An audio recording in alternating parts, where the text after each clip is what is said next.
good morning बंधुरा आज के नतून भिडियो शुरू करছি এখান থেকে ভিডিওটা শুরু করেছিলাম অনেক বেলায় সকালবেলায় নয় সকালের কাজ সমস্ত সেরে নিজের মাথায় বসেছিলাম তেল দিতে লাস্ট দুদিন ধরে তোমরা দেখেইছো আমি রাস্তায় বেরিয়েছিলাম তো মাথায় তো নোংরা হবেই তার মধ্যে গরমে ঘামে চুলের অবস্থা খারাপ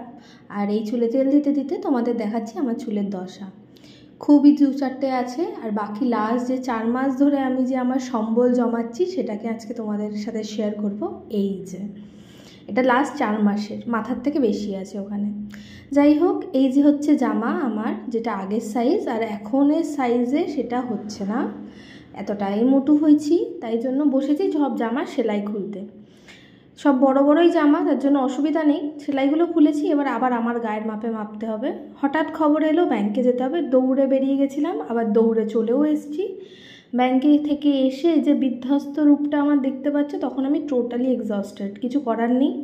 সবে বাড়ি এসেছি খাটের অবস্থা করুন সেই দেখে আরোই কান্না পাচ্ছিল তাড়াতাড়ি করে জিনিস জায়গায় রাখছি আর এই যে শাড়িগুলো আমি পরছি সব আমার শাশুড়ি মায়ের কারণ ডেলি ইউজের শাড়ি তো আমি পরি না তাই সুতির শাড়ি আমার নেই বললেই চলে তো মায়ের শাড়িগুলোই পরে নিয়েছিলাম পরে টোরে ফ্রেশ হয়ে খেয়ে দিয়ে সন্ধেবেলায় যাব এখন গাড়ির পুজো দিতে আসলে কিছুদিন আগে তোমরা দেখেছিলে হয়তো আমি একটা গাড়ির ফটো ভিডিও পোস্ট করেছিলাম যেটা আমরা নতুন পারচেস করেছি ছোট গাড়িটা ইভি গাড়ি তো সেই গাড়িটারই পুজো দিতে যাব তার জন্যই রেডি হচ্ছি তখন স্নান করেছিলাম বাজে 6:30 তাই চুলটা শুকিয়ে নিলাম জানি নাহলে আমার যেই পরিমাণে ঠান্ডার দাঁত লেগে যাবে ঠান্ডা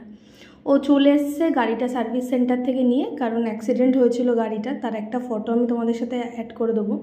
সেই সার্ভিস সেন্টারে গেছিলো নিয়ে ধুয়ে ঠুয়ে সেও বিধ্বস্ত হয়েই ঘরে ঢুকেছে তো তার জন্য আমিও রেডি হয়ে নিচ্ছি ও গেছে স্নান টান করে দুজনে মিলে রেডি হয়ে বেরাবো গরমে কিছুই করার নেই চুলটাকে তুলে ওপরে খোপা করে নিয়েছি গাড়ি কেনার কিছুদিন আগে আমার ঠাম্মা শাশুড়ি মারা যায় তো আমাদের অসুস্থ ছিল সেই সময় না পুজোটা খুব ভালো করে দিতে পারিনি তাই আজকে আমি আমার দিদিকে সাথে করে নিয়ে যাব পুজোর কাজটা ও নিজে হাতে করে করবে বেরিয়ে গেছি রাস্তায় আর এই হচ্ছে আমাদের গাড়ি যে গাড়িটা অ্যাক্সিডেন্টের সময়ের অবস্থা এখন সেটা ঠিক হয়ে বাড়ি এসছে এই এখন বেরিয়ে পড়েছি রাস্তায় ওনার মন মেজাজটা সত্যি ভালো ছিল না আজকে পুজো দিয়ে একটুখানি মনের কাছে ঠাকুরের কাছে গিয়ে মনকে ভালো করার চেষ্টা এই যে আমাদের মধ্যম কালীবাড়ি আর এইদিকে আমার গাড়ি হচ্ছে পুজো ওই যে দিদি হচ্ছে পুজো দিচ্ছে আর পাশে ঠাকুরমশাই দাঁড়িয়ে আছে আমি আরও সাইডেই ছিলাম খুব একটা কাছে যাইনি কারণ ছোঁয়াছুঁয়ির ব্যাপারটাও একটা থাকে যদিও বা কিছু করার নেই এত মানা যায় না পুজো হয়ে গেছে ভিতরে ঠাকুরকে ফুলমালা দিয়ে মিষ্টি নিয়ে সব কিছু করা কমপ্লিট খিদে পেয়ে গেছিলো ওকে পাঠিয়েছিলাম কিছু খাবার আনতে ও গেছে তার জন্য আমি ওয়েট করছি তোমরা প্লিজ ঠাকুরের কাছে প্রে করো যেন গাড়িটা এবার ভালোভাবে চলে এটা আমাদের কমার্শিয়াল গাড়ি তো সারাদিনই রাস্তায় থাকে ওই যে মহারাজ এসে গেছে পেঙ্গুইনের মতন হাঁটতে হাঁটতে খাবার নিয়ে